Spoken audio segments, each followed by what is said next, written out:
So, ayun nga mga kabiyahe, oras na ng uwian at tapos na tayo sa maghapon nating trabaho. Andito nga tayo ngayon sa may service elevator at bababa tayo upang doon tayo dumaan dahil bawal tayo sa lobby dahil ang bike ay bawal.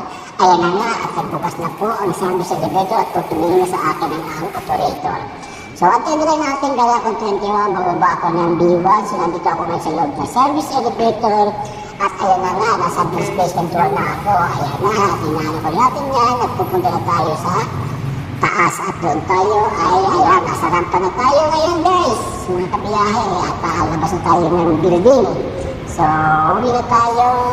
Yan nga, palabas na ako ng building na yan. At nandito na tayo sa may J Drive. At tayo ay pupunta na sa may San Miguel Avenue na kung saan doon tayo na aksidente at muntik-muntikan tayong mabalian dahil sa walang silbing enforcer dyan sa may